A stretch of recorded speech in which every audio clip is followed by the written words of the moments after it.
जय हिंद दोस्तों, मैं महेंद्र शर्मा स्वागत करता हूं वन वर्ल्ड हिंदी में आपका। उम्मीद करता हूं आप खुश और स्वस्थ हैं। दोस्तों आइए दिखाते हैं पाक मीडिया की एक और लेटेस्ट डिबेट, क्योंकि अभी हाल ही में पाकिस्तान में जो विपक्षी पार्टियां हैं वो इकट्ठी हो चुकी है और इमरान खान के खिलाफ रोडों पे इजलास और प्रदर्शन कर रही है, क्योंकि पाकिस्तान की बैड इमरान खान की बैड हुकूमत ने पाकिस्तान को इस चौराहे पे लाके खड़ा कर दिया कि पाकिस्तान के पास आज गुर्बत और सिर्फ बेरोजगारी और बढ़ते वस्तुओं के रेट हैं, उसके अलावा कुछ भी नहीं है। इसके अलावा अगर कुछ है तो वो है सिर्फ दूसरे देशों का लाया हुआ कर्जा, जिसकी तरफ इमरान खान ने आज तक कभी सत्ता में आने के बाद ध्यान नहीं दिया है। तो दोस्तों देखिए, अब पॉलिटिकल पार्टियां भी लामबंद हो चुकी है और इमरान खान के खिलाफ ताल ठोक दी है, और कहीं ना कहीं अब इमरान खान का जो सिंहासन है वो भी डोल रहा है। तो दोस्तों देखिए डिबेट, इस डिबेट में भी इसी प्रकार की चर्चा की गई है। तो दोस्तों देखिए डिबेट और कमेंट में अपनी प्रतिक्रिया जरूर दें। लास्ट में आपसे रिक्वेस्ट करूंगा, चैनल पे नए हैं तो चैनल को सबसे पहले सब्सक्राइब कीजिए, लाइक शेयर कमेंट जरूर कीजिए। दोस्तों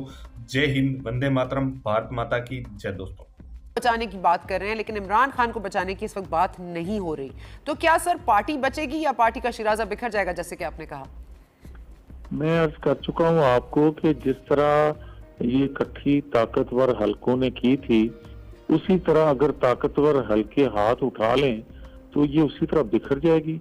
और जहां तक एटीएम का तल्लक है, तो मैं अर्ज करता जाऊं कि ये तो माफियाज खत्म करने आए थे, इन्होंने नए माफियाज पैदा किए। 4 सालों में आप देख लें कि नए वो अद्वियात स्कैंडल हो, वो खाद के हवाले से हो, वो यूरिया के हवाले से हो, वो डॉलर के, पेट्रोल के, गंदम के, आटे के, चीनी के, कितने माफियाज इसने नए पैदा किए हैं। हर सेक्टर में हर बंदा रो रहा है, मगर चंद एक लोगों के हाथों में वो पैसा जाने से पाकिस्तानी कौम जो है वो 2 वक्त की रोटी को तरस रही है। ये इसने 4 सालों में गवर्नेंस का इसका हाल है, ये इसने डिलीवर किया है और दुनिया में पाकिस्तान को तनहा कर दिया है। ना जाने पाकिस्तानी कौम से कौन सा जुर्म जो है वो सरजद हुआ है, जो इसकी शक्ल में पाकिस्तानी कौम को भुगतना पड़ रहा है। ठीक है सर, कुछ ऑब्वियस साइंस होते हैं जब ये तमाशा खेला जाता है पाकिस्तानी सियासत में, तो बड़े ऑब्वियस साइंस होते हैं कि काफ लीग और मुत्तहदा कौमी मूवमेंट और दीगर जमातें, जो कि आपको पता है कि उनका सियासी किबला किस तरफ होता है, वो अपना सर खम कर देती हैं। लेकिन हम देख रहे हैं कि रिंद साहब हों, आज पार्लियामेंटेरियंस उनके घर भी आ रहे हैं। अलीम खान साहब को अचानक से उनका ज़मीर जाग गया है, वो कह रहे हैं सीएम शिप तो उनको कभी चाहिए ही नहीं थी पंजाब की। एक तरफ परवेज़ इलाही आपसे सीएम शिप मांग रहे हैं अपने इत्तेहाद को ना बरकरार रखने के लिए और आपसे इत्तेहाद जोड़ने के लिए। इन तमाम तर चीजों में आपको क्या नजर आता है कि ये वाज़े निशानी नहीं है कि एस्टैब्लिशमेंट न्यूट्रल हो गई है, या अंपायर ने अपना हाथ खींच लिया, या जो सर पर हाथ था वो पीछे हो गया है? क्योंकि अचानक से हम एक गहमा गहमी देख रहे हैं, जो लोग अरसे से खामोश थे आज वो भी बढ़ चढ़ कर आगे आ रहे हैं, और वो भी इमरान खान के खिलाफ। देखें, जो 2 इत्तेहादियों का आपने नाम लिया है, उनमें से एक के तर्जमान तो कहते थे कि हम स्टेट के साथ हैं, रियासत के साथ हैं, और रियासत जहां हमें कहेगी वहां हम खड़े होंगे जाके। और दूसरी जमात भी जो इत्तेहादी है, इनके बारे में आम तौर पर ये तासर है पब्लिक में कि जब इनको कोई इशारा मिलता है तो ये अपनी वफादारियां बनाते भी हैं और तोड़ते भी हैं। तो मैं ये समझता हूँ कि हमारा तो तकिया किसी तौर पर इत्तेहादियों पे है ही नहीं अदम एतमाद के हवाले से। हमें तो 35 से 40 लोग जो हैं वो पीटीआई के जो हैं वो शामिल भी हैं, वो साथ भी दे रहे हैं।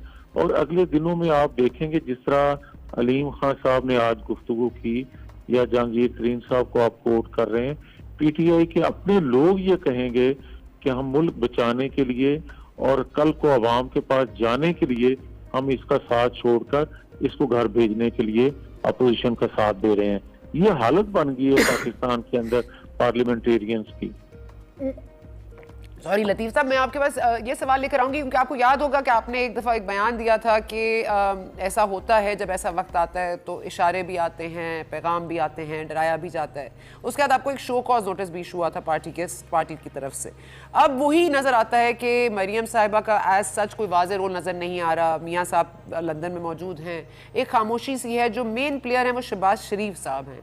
तो क्या सर वोट को इज्जत देना अब यही तहरीक थी और अब ये सरखम हो गया है, वोट को इज्जत मिल गई है, या हमने ये प्रेशर बिल्ड करके आपने जो वोट को इज्जत दो का प्रेशर था वो आपने इस तरह से कैश कराया सर?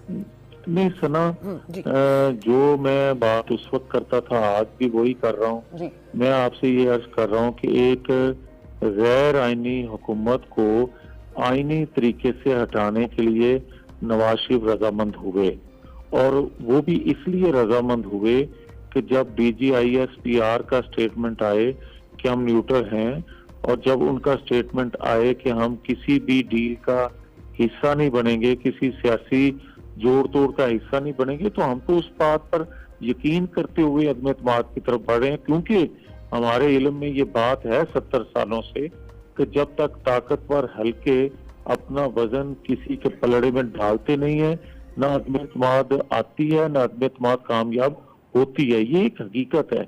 मगर जो हम करने जा रहे हैं, मैं आज भी ये कहता हूँ कि अदम एतमाद की कामयाबी से पाकिस्तानी कौम के मसाइल हल नहीं हो सकते। अदम एतमाद पाकिस्तानी कौम के दुखों का मदावा दूर करने के रास्ते में एक रुकावट है, जो हुकूमत को हटाने के लिए अदम एतमाद की तरफ हम बढ़ रहे हैं। मगर पाकिस्तानी कौम के दुखों का मदावा और उन मसाइल का हल जो वोट को इज्जत दो की हम बात करते हैं, वो नए इंतखाबात फ्रेश मैंडेट से ही आपको हासिल हो सकेगा, या उन दुखों का मदावा हो सकेगा। खाली अदम एतमाद की कामयाबी से पाकिस्तानी कौम को कुछ नहीं मिल सकता। ठीक है सर, ये फरमा दीजिएगा आखिर में, क्योंकि बात ये हो रही थी कि 172 चाहिए आपको वोट्स इमरान खान साहब के खिलाफ अदम एतमाद तहरीक को कामयाब बनाने के लिए। 100 आपके पास 10 की कमी है, 162 आपके पास हैं। अब जाहिर है जिस तरह से नंबर्स हमें नजर आ रहे हैं, इत्तेहादियों के बगैर ही आपके पास अगर ये हो जाते हैं 20 भी, तो ये आपके लिए काफी होंगे। तो फिर काफ लीग से इतनी लंबी मतलब गुफ्तगू करने की, या CM-शिप का वादा करने की, या कम से कम उनका एक इस दावा करने की, ये क्यों कर पेश आया? देखिए सना, जहाँ तक मेरी मालूमात हैं, हमारे पास तो उनकी ये डिमांड आई नहीं है। अगर उन्होंने खुद से ऐसा सोचा भी है तो हम कभी तसव्वुर भी नहीं कर सकते कि 5-6 सीटों वालों को आप पंजाब की वजारत आला जो है उसकी पेशकश कर दें। एक सरदार को हटा के आप दूसरे चौधरी को ले आए, तो ये पाकिस्तानी कौम और बिलखसूस पंजाब के लोगों से ज्यादती होगी, जो किसी तौर पर भी मेरे जैसे सियासी कारकुन जो हैं, जो नजरियाती कारकुन है, वो बर्दाश्त नहीं करेंगे। सर न्यूट्रलिटी तो तब भी थी जब पाकिस्तान तहरीक इंसाफ तश्कील हो रही थी, तश्कील दी जा रही थी, उसमें तो न्यूट्रलिटी तब भी थी जब जहाज इधर से उधर फर्राटे भर के जाते थे, लोगों को लेकर आते थे। पार्टी तो उस वक्त भी थी जब अलीम खान साहब साथ थे, उस वक्त भी न्यूट्रल थी इस्टेब्लिशमेंट। अब आप क्या समझते हैं, क्योंकि किरदार तो वही हैं, सिर्फ आपकी तरफ डायरेक्शन हो गया या अपोजिशन की तरफ डायरेक्शन हो गया, तो क्या ये कहा जाए कि एस्टैब्लिशमेंट न्यूट्रल है? सर नहीं, मेरा ख्याल है शायद इस तरह मुनासिब नहीं होगा जिस तरह आप एनालिसिस कर रहे हैं।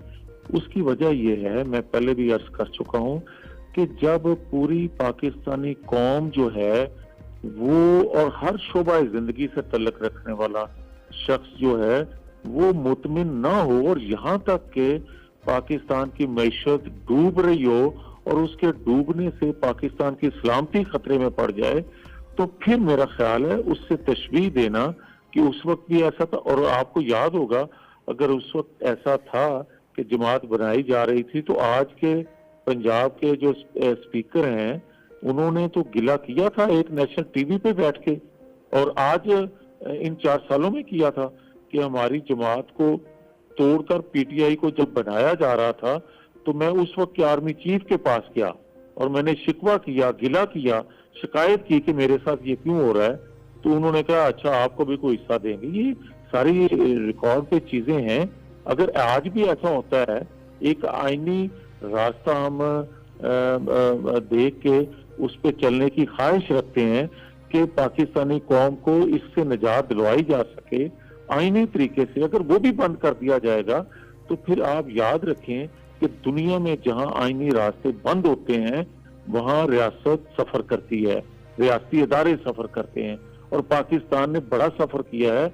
आज भी अगर आईनी रास्ता बंद करने की कोशिश की गई ताकतवर हलकों से, तो उसका अंजाम अच्छा नहीं होगा रियासती इदारों के लिए भी और पाकिस्तानी कौम के लिए भी। सर, आईनी रास्ते पे जो चौकीदार होते हैं, मैं ये कॉम्प्लीमेंट दे रही हूँ, ना कि किसी की इंसल्ट कर रही हूँ, लेकिन संजरानी साहब हैं, चेयरमैन सेनेट हैं, और हमने देखा है कि आपके पार्लियामेंट के स्पीकर हैं असद कैसर साहब, तो ये तो गैर आईनी फाल करते हैं, या आप कम से कम यही इल्ज़ाम लगाते हैं। संजरानी साहब तो बहुत गठ जोड़ में, जोड़ तोड़ में बड़ा हिस्सा रहे हैं, उनके खिलाफ तो आपके पास अददी अक्सरियत भी थी, वो आप नहीं ला सके, लेकिन आप समझते हैं कि सादिक संजरानी साहब का इस वक्त रोल होगा कोई, आप उनके खिलाफ भी अदम एतमाद लाएंगे? देखिए, जहां तक आप उनको कोट कर रहे हैं और हमारी नंबर गेम ज्यादा होने के बावजूद भी उनके खिलाफ अदम एतमाद का कामयाब ना होना, यही वो वजह थी जिस पर नवाज शरीफ अदम एतमाद के लिए राजी नहीं थे। मगर क्योंकि बार बार ये कहा जा रहा है, यकीन दहानियां करवाई जा रही हैं कि हम न्यूट्रल हैं, न्यूट्रल रहेंगे और हम किसी सियासी खेल का हिस्सा नहीं बनेंगे।